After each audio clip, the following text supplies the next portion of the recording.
Doctor Zakir Naik, আমার নাম Jerry Thomas. আমি ওসমানিয়া ইউনিভার্সিটিতে সাংবাদিকতার উপর রিসার্চ করছি। আমরা কয়েকজন বন্ধু মিলে একটা ওয়েবসাইট খুলেছি, সাক্ষীটাইম.com।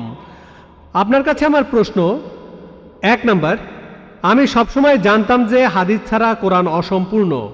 এখন আপনি অন্য ধর্মগ্রন্থের কথাও বললেন, আপনি বাইবেলের কথাও বললেন, কিন্তু বাইবেল বলছে যে যীশুখ্রিস্টকে বিশ্বাস করে না সে খ্রিস্ট বিরোধীদের দলে সামিল হয়।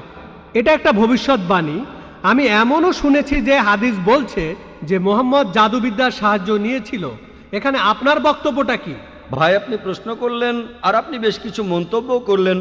আপনি বললেন যে আপনি জানেন যে হাদিস ছাড়া পবিত্র কোরআন অসম্পূর্ণ। এখানে আপনি অন্য ধর্মগ্রন্থের কথা শুনলেন, তার মানে ওনার মতে বাইবেলের উদ্ধৃতি দিলে সে কথা মানতে হবে। আর বাইবেল বলছে যিশু বা ঈসা আলাইহিস সালামকে যে বিশ্বাস করবে না সে দোজখে যাবে, ইত্যাদি ইত্যাদি। এখানে আমার মন্তব্য কি? 1 নম্বর পয়েন্ট, হাদিস ছাড়া পবিত্র কোরআন অসম্পূর্ণ নয়। কোরআন একটা স্বয়ং সম্পূর্ণ বই। তবে কোরআনের কথাগুলো বুঝতে গেলে আপনাকে এগুলোর ব্যাখ্যা পড়ে দেখতে হবে। আর হাদিস হলো পবিত্র কোরআনের ব্যাখ্যা, যে কথাগুলো বলে গিয়েছেন নবীজি সাল্লাল্লাহু আলাইহি সাল্লাম। পবিত্র কোরআন একটা সম্পূর্ণ বই, আলহামদুলিল্লাহ স্বয়ং সম্পূর্ণ। তবে আপনি যদি সেগুলো আরো বিস্তারিতভাবে জানতে চান, তখন আপনি পড়বেন যে কথাগুলো বলে গিয়েছেন নবীজি মুহাম্মদ সাল্লাল্লাহু আলাইহি সাল্লাম। আমরা বলি সহিহ হাদিস।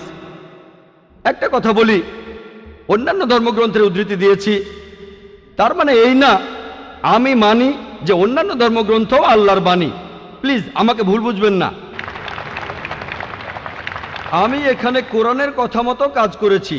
আল্লাহ পবিত্র কোরআনে বলেছেন, সূরা ইমরানের 64 নম্বর আয়াতে উল্লেখ করা হয়েছে, তাআলা ইলা কালিমাতিন সাওয়াইম বাইনানা ওয়া বাইনাকুম, এসো সেই কথায় যাহা আমাদের ও তোমাদের মধ্যে এক। আমি সাদৃশ্যের কথা বলছি।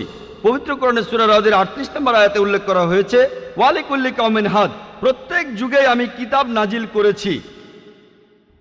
আল্লাহ তাআলা অনেক কিতাব নাজিল করেছেন। পবিত্র কোরআনে 4টার নাম উল্লেখ করা হয়েছে, তাওরাত, জাবুর, ইনজিল এবং কোরআন। তাওরাত হলো সেই ওহী আসমানি কিতাব যেটা নাজিল হয়েছিল মুসা আলাইহিস সালামের উপর। জাবুর আরেকটা আসমানি কিতাব নাজিল হয়েছিল দাউদ আলাইহিস সালামের উপর। ইনজিল হলো সেই আসমানি কিতাব যেটা নাজিল হয়েছিল ঈসা আলাইহিস সালামের উপর। আর কোরআন হলো সর্বশেষ ও চূড়ান্ত আসমানি কিতাব, নাজিল হয়েছিল সর্বশেষ ও চূড়ান্ত নবী মুহাম্মদ সাল্লাল্লাহু আলাইহি সাল্লামের উপর। এখন আগের সবগুলো আসমানি কিতাব এসেছিল নির্দিষ্ট সম্প্রদায়ের মানুষের জন্য, আর সেই কিতাবের নির্দেশগুলো ছিল একটা নির্দিষ্ট সময়ের জন্য। তাই আল্লাহ তাআলা চাননি যে এই কিতাবগুলো অবিকৃত অবস্থায় থাকুক। কিন্তু কোরআন হলো সর্বশেষ আসমানি কিতাব। আল্লাহ কোরআনে বলেছেন, সূরা হিজরের 9 নম্বর আয়াতে উল্লেখ করা হয়েছে, আমি কোরআন অবতীর্ণ করেছি আর আমি সংরক্ষণ করে রাখব। কোরআন হলো একমাত্র ধর্মীয় গ্রন্থ পুরো পৃথিবীর মধ্যে যেটা এখনো অবিকৃত অবস্থায় আছে। শুধু আমি বলছি না, ধর্মের উপরে বিভিন্ন বিশেষজ্ঞরা বলছেন। তাদের একজন উইলিয়াম মুর, তিনি ইসলামের বিরুদ্ধে তীব্র সমালোচনা করতেন। তিনি খ্রিস্টান ছিলেন। 200 বছর আগে তিনি বলেছিলেন, আর কোনো ধর্মীয় গ্রন্থ নেই, আর কোনো ধর্মীয় গ্রন্থ নেই যেটা এখনো অবিকৃত অবস্থায় আছে 1200 বছরের বেশি সময় ধরে। এখন বলল 1400 বছরেরও বেশি। এই কোরআনের মতো তিনি খ্রিস্টান ছিলেন, ইসলাম ধর্মের তীব্র সমালোচক ছিলেন। তিনি সত্যি কথাটা স্বীকার করেছেন, কোরআন অবিকৃত অবস্থায় আছে। কিন্তু অন্যান্য সব ধর্মগ্রন্থ সেগুলোর কথা বদলে গেছে, এমনকি বাইবেলও। আমি বাইবেলকে আল্লাহ তাআলার বাণী বলে মানি না। আমরা মুসলিমরা বিশ্বাস করি সেই ওহীতে যেটা দেওয়া হয়েছিল ঈসা আলাইহিস সালামকে, ইনজিল। কিন্তু এখন আমরা যে বাইবেলটা দেখি, এই বইটা একটা মিশ্রণ। এখানে আল্লাহর বাণী থাকতে পারে, কোরআনের সাথে মিললে আমিও আপত্তি না করে মেনে নেব এটা আল্লাহর বাণী। এছাড়াও নবীদের বলা কথা আছে, এখানে ঐতিহাসিকদের বলা কথাও আছে। দুঃখের সাথে জানাচ্ছি, বাইবেলে পর্নোগ্রাফিও আছে। আমি উদ্ধৃতি দিতে পারবো না, আমি পারবো না।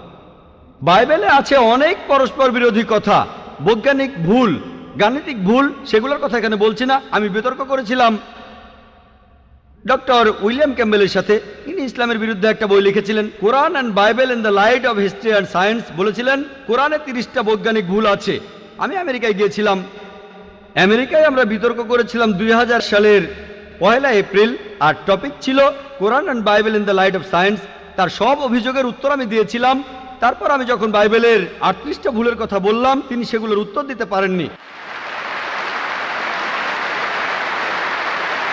পবিত্র কোরআনের সূরা বাকারার ৭৯ নম্বর আয়াতে উল্লেখ করা হয়েছে, فويل للذين يكتبون الكتاب بأيديهم ثم يقولون هذا من عند الله ليشتروا به ثمنا قليلا فويل لهم مما كتبت أيديهم ويل لهم مما يكسبون।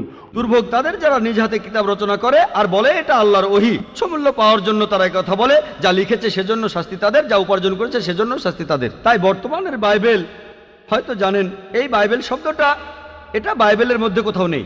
এটা এসেছে গ্রিক শব্দ বিবলস থেকে, অর্থাৎ অনেক বই মিলে একটা বই। আর বিশেষজ্ঞরা এখন বলেন এই বাইবেল লিখেছে অনেকজন লেখক, আমি বলছি না, খ্রিস্টান বিশেষজ্ঞরা। তাই বর্তমানের বাইবেলকে আমি আল্লাহর বাণী বলে মনে করি না। একইভাবে যদি জিজ্ঞেস করেন আমি বেদকে আল্লাহর বাণী বলে মনে করি কিনা, বৌদ্ধ ধর্মগ্রন্থগুলোকে আল্লাহর বাণী বলে মনে করি কিনা, পার্সি ধর্মগ্রন্থগুলোকে আল্লাহর বাণী বলে মানি কিনা, আমি এখন বলবো হতে পারে আল্লাহর বাণী, নাও হতে পারে আল্লাহর বাণী। আল্লাহ সুবহানাহু ওয়া তাআলা অনেক ওহী নাজিল করেছেন, অনেক কিতাব, কোরআনে 4টার নাম উল্লেখ আছে, তবে এছাড়াও আছে যেমন সুফে ইব্রাহিম, এরকম অনেক আছে। আমি এখানে বলবো হতে পারে হিন্দু ধর্মগ্রন্থ হতে পারে আল্লাহর বাণী, হতে পারে বৌদ্ধ ধর্মগ্রন্থ সেগুলো আল্লাহর বাণী, তারপর পার্সি ধর্মগ্রন্থ আল্লাহর বাণী হতে পারে, কিন্তু আসমানি কিতাব হলেও সেগুলো নির্দিষ্ট জাতি আর নির্দিষ্ট সময়ের জন্য। এখন আপনি মানবেন সর্বশেষ ও চূড়ান্ত কিতাব, সেটা হলো পবিত্র কোরআন। তাহলে প্রত্যেক মানুষই, হোক তার দেশ ইন্ডিয়ায়, আমেরিকাতে, কানাডায়, ইংল্যান্ডে, সিঙ্গাপুরে, সৌদি আরবে, প্রত্যেক মানুষই সর্বশেষ ও চূড়ান্ত ওহী মানবে, অর্থাৎ পবিত্র কোরআন আর সর্বশেষ নবী মুহাম্মদ সাল্লাল্লাহু আলাইহি সাল্লামকে মেনে চলবে। আমি বলছি না যে হিন্দু ধর্মগ্রন্থগুলো আল্লাহর বাণী, আর আল্লাহর বাণী হলেও সেটা নির্দিষ্ট সময়ে নির্দিষ্ট জাতির জন্য ছিল। হিন্দু বিশেষজ্ঞরাও বলেন তাদের ধর্মগ্রন্থ পরিবর্তন হয়েছে, বৌদ্ধ বিশেষজ্ঞরাও বলেন তাদের ধর্মগ্রন্থ পরিবর্তন করা হয়েছে। প্রত্যেক ধর্মের বিশেষজ্ঞরাই, শুধু ইসলাম বাদে সবাই বলে যে তাদের ধর্মগ্রন্থে পরবর্তীতে কথা বদলানো হয়েছে, পরিবর্তন করা হয়েছে। তবে আমি যদি এখানে তর্কের খাতিরে মেনেও নেই এটা আল্লাহ তাআলার বাণী, যদি এমনটা হয় আর সেই ধর্মের অনুসারীরা তারা মানে এটা আল্লাহ তাআলার বাণী, তাহলে সেই ধর্মগ্রন্থ তাদের অক্ষরে অক্ষরে মানা উচিত। বৌদ্ধরা যদি মানে তাদের ধর্মগ্রন্থ আল্লাহ তাআলার বাণী, হিন্দুরা যদি মানে তাদের ধর্মগ্রন্থ আল্লাহ তাআলার বাণী, খ্রিস্টানরা যদি মানে তাদের ধর্মগ্রন্থ আল্লাহ তাআলার বাণী, তাহলে আপনাদের ধর্মগ্রন্থেই বলা হয়েছে আপনাদের মেনে চলতে হবে সর্বশেষ নবীর কথা, মুহাম্মদ সাল্লাল্লাহু আলাইহি সাল্লামের কথা। আপনি তো মনে করেন এটা আল্লাহ তাআলার বাণী, আমি মনে করি হতেও পারে আবার নাও হতে পারে। আপনি মনে করেন সেটাই আল্লাহ তাআলার বাণী, তাহলে আপনি সেটার কথা মেনে চলেন। সর্বশেষ আর চূড়ান্ত নবীকেও আপনি বিশ্বাস করেন। আমি আগেও বলেছি, পবিত্র বাইবেলে গসপেল অফ জন 16 নম্বর অধ্যায়ের 12 থেকে 14 অনুচ্ছেদে আছে, ঈসা আলাইহিস সালাম বলছেন, আমি তোমাদের অনেক কথা বলতে চাই, কিন্তু তোমরা সেটা এখন বুঝতে পারবে না, কারণ যখন সত্যের আত্মা তোমাদের সামনে আসবে সে তোমাদের সত্যের পথে নিয়ে যাবে। সে তার নিজের কথা বলবে না, যা শুনবে সে কথাগুলোই বলবে। সে তোমাদের ভবিষ্যতের কথা বলবে, আমাকে মহিমান্বিত করবে। এ মানুষটা কে? মুহাম্মদ সাল্লাল্লাহু আলাইহি সাল্লাম। মুহাম্মদ সাল্লাল্লাহু আলাইহি সাল্লাম বাদে আর কোন নবী ঈসা আলাইহিস সালামকে কি মহিমান্বিত করেছেন? ঠিকই বলেছেন আপনি, যে ঈসা আলাইহিস সালামকে অস্বীকার করবে সে নরকে যাবে। আপনি বললেন এই কথা, আমি আপনার সঙ্গে একমত। সেই মুসলিম আসলে মুসলিম না যে ঈসা আলাইহিস সালামকে বিশ্বাস করে না। আমরা এখানে বলি আলাইহিস সালাম, আপনি শুধু বললেন যিশু। আমি পারি না, আমাকে বলতেই হবে আলাইহিস সালাম যদি ইসলামের প্রতিনিধিত্ব করি। যদি আমি এই আলাইহিস সালাম শব্দটা না বলি আমাকে বের করে দেওয়া হবে। অনভিজ্ঞ লোক এটা করতে পারে, আমাকে বলতেই হবে আলাইহিস সালাম।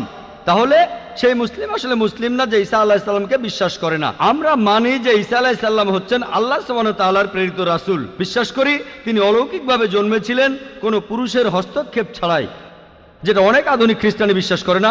আমরা মানি যে তিনি আল্লাহর আদেশে মৃত মানুষকে জীবিত করেছিলেন। আমরা মানি যে তিনি আল্লাহর আদেশে জন্মান্ধ আর কুষ্ঠরোগীদের সুস্থ করেছিলেন। মুসলিম আর খ্রিস্টানরা এখানে এক। তবে আমি জানি আপনি কি বোঝাচ্ছেন। আপনি যখন বললেন যীশু খ্রিস্টকে বিশ্বাস করা, তার মানে কি বুঝিয়েছেন? যে তিনি ঈশ্বর, তাই না? ওনার মাইক্রোফোনটা অন করেন। যিশুকে বিশ্বাস করা বলতে কি বোঝাচ্ছেন? নবী হিসাবে বিশ্বাস করা? যিশুর এই কথাটা বিশ্বাস করি, আমি সত্য আর জীবনের একমাত্র পথ। এ কথার মানে কি? এর মানে যীশু খ্রিস্ট হলেন ঈশ্বর। ভাই এবারে বাইবেলের উদ্ধৃতি দিলেন, জনে আছে এই কথাটা। আমি আপনাকে রেফারেন্সটা বলছি, রেফারেন্সটা আমি বলছি, সমস্যা নেই। রেফারেন্সটা কি? জনের 14 নম্বর অধ্যায়। আপনিই বললেন। অনুচ্ছেদ? আমাকে বাইবেল দেখে বলতে হবে। জনের 14 অধ্যায়ের 16 অনুচ্ছেদ। ঠিক 16 আছে? নাম্বার না, 6 নাম্বার অনুচ্ছেদ, 16 নাম্বার না। সরি মিস্টার নায়েক, আমাকে বাইবেল শেখানো লাগবে না। আমরা আপনার ভুল ব্যাখ্যাগুলো শুনে আমাদের ওয়েবসাইটে সেটার উত্তর দেব। ভালো কথা। ভাই, আপনি উদ্ধৃতি দিচ্ছেন, আপনার ব্যাগে তো বাইবেল আছে, তাই না? ব্যাগ থেকে বাইবেলটা বের করে দেখেন। এটা গসপেল অফ জনের 14 নম্বর অধ্যায় 6 নম্বর অনুচ্ছেদ 16 নম্বর না।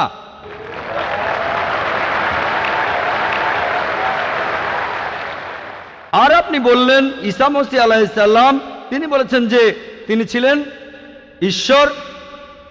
আপনার প্রশ্নতে পরে আসছি, প্রশ্নের উত্তরটা দেওয়ার আগে আমি একটা কথা বলে নিই। আমি বাইবেল পড়েছি, গোটা বাইবেলের মধ্যে পরিষ্কারভাবে বলা এমন একটা কথাও নেই যেখানে যিশু বা ঈসা আলাইহিস সালাম নিজে বলেছেন আমি ঈশ্বর আর আমার উপাসনা করো। যদি কোনো খ্রিস্টান আমাকে দেখাতে পারেন গোটা বাইবেলের মধ্যে পরিষ্কারভাবে বলা মাত্র একটি কথা যে ঈসা আলাইহিস সালাম নিজেই বলেছেন যে আমি ঈশ্বর আর আমার উপাসনা করো, তাহলে আমি ডক্টর জাকির নায়েক আজকেই খ্রিস্টান ধর্ম গ্রহণ করব। আমি অন্য মুসলিম ভাইদের পক্ষ থেকে এই কথা বলছি না, আমি আমার মাথাটা তরবারির তলে রাখছি। আমি বিভিন্ন ধর্মের উপর একজন ছাত্র। আপনি বাইবেল পড়েছেন আর আমিও পড়েছি বাইবেল। আপনি বললেন যে আপনাকে বাইবেল শেখানো লাগবে না। ঈসা আলাইহিস সালাম এই কথা নিজে বলেছেন, সত্যকে খোঁজো, সত্যই তোমাকে মুক্ত করবে। ইনশাল্লাহ আজকে আপনি সত্য দেখবেন আর ইনশাল্লাহ সত্য আপনাকে মুক্ত করবে। আমি কথাটা আবার বলছি, গোটা বাইবেলে পরিষ্কারভাবে বলা এমন একটা কথাও নেই যেখানে যিশু বা ঈসা আলাইহিস সালাম নিজেই বলেছেন আমি ঈশ্বর আর আমার উপাসনা করো। আপনারা যদি বাইবেল পড়েন, ঈসা আলাইহিস সালাম তার নিজের মুখেই বলেছেন। এটা আছে গসপেল অফ জন 14 নম্বর অধ্যায়ের 28 অনুচ্ছেদে বলেছেন আমার পিতা আমার চাইতে মহান। গসপেল অফ জন 10 নম্বর অধ্যায়ের 29 অনুচ্ছেদ আমার পিতা সবার চাইতে মহান। গসপেল অফ ম্যাথিউ 12 নম্বর অধ্যায়ের 28 অনুচ্ছেদ আমি ঈশ্বরের আত্মার সাহায্যে শয়তানকে তাড়িয়ে দেই। গসপেল অফ লুক 11 নম্বর অধ্যায়ের 20 অনুচ্ছেদ আমি ঈশ্বরের আঙ্গুলের সাহায্যে শয়তানকে তাড়িয়ে দেই। গসপেল অফ জন 5 নম্বর অধ্যায়ের 30 অনুচ্ছেদ আমি আমার নিজের থেকে কিছুই করতে পারি না, আমি এখানে বিচার করি আর আমার বিচার সঠিক, কারণ আমি আমার ইচ্ছায় কাজ করি না, আমার পিতার ইচ্ছায় কাজ করি। যদি কেউ বলে সে আল্লাহর ইচ্ছা মতো কাজ করে সে একজন মুসলিম। ঈসা আলাইহিস সালাম একজন মুসলিম, তিনি নিজেকে ঈশ্বর বলেননি। বুক অব অ্যাক্টসে পরিষ্কার বলা আছে 2 নম্বর অধ্যায়ের 22 অনুচ্ছেদ বলা হয়েছে হে ইসরায়েলের সন্তানেরা একথা শোনো, নাজারেত শহরের যিশু ঈশ্বর প্রেরিত একজন পুরুষ তোমাদের মাঝে, সে অনেক অলৌকিক কাজ করবে, সেগুলো তাকে ঈশ্বর করাবেন, তোমরা তার সাক্ষী থাকবে। ঈশ্বর প্রেরিত একজন পুরুষ তোমাদের মাঝে, সে অনেক অলৌকিক কাজ করে দেখাবে, ঈশ্বর তাকে দিয়ে করাবেন আর তোমরা তার সাক্ষী থাকবে। তাই বাইবেল স্পষ্ট করে বলছে যে ঈসা আলাইহিস সালাম ছিলেন একজন মানুষ, তিনি আল্লাহ তাআলার প্রেরিত একজন রাসূল, কিন্তু আল্লাহ নন। গোটা বাইবেলের মধ্যে পরিষ্কারভাবে এমন একটা কথাও নেই যেখানে ঈসা আলাইহিস সালাম নিজেই বলেছেন যে আমি ঈশ্বর আমার উপাসনা করো। আপনি একটা উদ্ধৃতি দিয়ে সেটা প্রমাণ করতে চাইলেন যে গসপেল অফ জন 14 নম্বর অধ্যায়ের 6 অনুচ্ছেদে বলা হয়েছে যিশু বা ঈসা আলাইহিস সালাম নিজেই বলেছেন আমি সত্য আর জীবনের একমাত্র পথ, আমাকে ছাড়া আমার পিতার কাছে কেউ যেতে পারবে না। এখানে প্রসঙ্গ ছাড়া উদ্ধৃতি দিচ্ছেন। লোকজন পবিত্রকরণের আয়াত নিয়ে প্রসঙ্গ ছাড়া উদ্ধৃতি দেয় দুর্নাম করতে। একইভাবে খ্রিস্টান মিশনারিরা বাইবেলের প্রসঙ্গ ছাড়া উদ্ধৃতি দেয়। আপনাকে একটা সত্য কথা বলি, আপনার বাইবেলটা খোলেন, যদি সন্দেহ থাকে বাইবেলটা খোলেন, প্রসঙ্গ জানতে 1 নম্বর অনুচ্ছেদটা পড়েন। গসপেল অফ জন 14 নম্বর অধ্যায়ের 1 অনুচ্ছেদ বলছে যে তোমরা ভয় পাচ্ছ কেন? যিশু বা ঈসা আলাইহিস সালাম বলছেন যদি তোমরা ঈশ্বরকে বিশ্বাস করো তাহলে আমাকে বিশ্বাস করো। আমার পিতার রাজ্যে অনেক প্রাসাদ আছে, আমি সেখানে গিয়ে তোমাদের জন্য জায়গা তৈরি করব। আমি যখন যাব আমি তখন বলবো। শিষ্যরা বলল আপনি কোথায় যাবেন? তোমরা জানো না আমি কোথায় যাব? তারা বলল না। তখন শিষ্যরা বলল যে আমাদের পথ দেখান, আপনি যেখানে যাবেন। তখন যিশু বা ঈসা আলাইহিস সালাম বললেন আমি সত্য আর জীবনের একমাত্র পথ। শিষ্যরা তখন বলল ঈসা আলাইহিস সালামকে যে আমাদের সেই পথ দেখান। ঈসা আলাইহিস সালাম তখন বললেন আমি সত্য আর জীবনের একমাত্র পথ, আমাকে ছাড়া আমার পিতার কাছে কেউ যেতে পারবে না। আমরা মানি যে নবীগণ যখন এসেছিলেন প্রত্যেক নবী ছিলেন সত্য আর জীবনের দেখানো পথ, সেই নবীদের ছাড়া কোনো মানুষই আল্লাহর কাছে যেতে পারতো না। আর যীশু খ্রিস্টের সময়ে আমি বাইবেলের কথা মানছি, যিশু বা ঈসা আলাইহিস সালাম তিনিই ছিলেন সত্য আর জীবনের একমাত্র পথ। যীশু খ্রিস্টের শিক্ষা ছাড়া কোনো মানুষই তখন আল্লাহর কাছে যেতে পারতো না। মুসা নবীর সময়ে তিনি ছিলেন সত্য আর জীবনের পথ। মুসা আলাইহিস সালামের শিক্ষা ছাড়া কোনো মানুষই আল্লাহর কাছে যেতে পারতো না। এখন দেখেন ঈসা আলাইহিস সালাম নিজেই বলেছেন আমি তোমাদের অনেক কথা বলতে চাই, শিষ্যদের বলছেন, এটা আছে গসপেল অফ জন 16 নম্বর অধ্যায়ের 12 থেকে 14 অনুচ্ছেদে। আমি তোমাদের অনেক কথা বলতে চাই, কিন্তু তোমরা সেগুলো এখন বুঝবে না, কারণ যখন সেই সত্যের আত্মা আসবে সে তোমাদের সত্যের পথে নিয়ে যাবে। সে তার নিজের কথা বলবে না, যা শুনবে সে কথাই বলবে। সে তোমাদের ভবিষ্যতের কথা বলবে, আমাকে মহিমান্বিত করবে। আর এখন দেখবেন, ভালো করেই দেখবেন যে নবীজি মুহাম্মদ সাল্লাল্লাহু আলাইহি সাল্লাম তিনি সত্য আর জীবনের একমাত্র পথ। মুহাম্মদ সাল্লাল্লাহু আলাইহি সাল্লাম যা শিখিয়েছেন সেগুলো ছাড়া কেউ আল্লাহর কাছে যেতে পারবে না। আর মুহাম্মদ সাল্লাল্লাহু আলাইহি সাল্লাম ছিলেন সর্বশেষ আর চূড়ান্ত নবী। এখনকার দিনে দেখবেন, হোক সেই লোক বাস করছে আমেরিকায়, কানাডায়, ইংল্যান্ডে, ইন্ডিয়ায়, সৌদি আরবে, পৃথিবীর যেখানেই থাকুক, এখনকার দিনে সবার জন্য মুহাম্মদ সাল্লাল্লাহু আলাইহি সাল্লাম তিনি হলেন পথ, সত্য আর জীবনের। মুহাম্মদ সাল্লাল্লাহু আলাইহি সাল্লাম যা শিখিয়েছেন সেগুলো ছাড়া কেউ আল্লাহর কাছে যেতে পারবে না। আর প্রায় সব ধর্মগ্রন্থ এরকম কথা বলছে, এমনকি বাইবেলও। আশা করি আপনি সত্যটা জানতে পেরেছেন, আর ইনশাআল্লাহ আপনি সত্যের কাছে এসেছেন, সত্য আপনাকে মুক্ত করবে।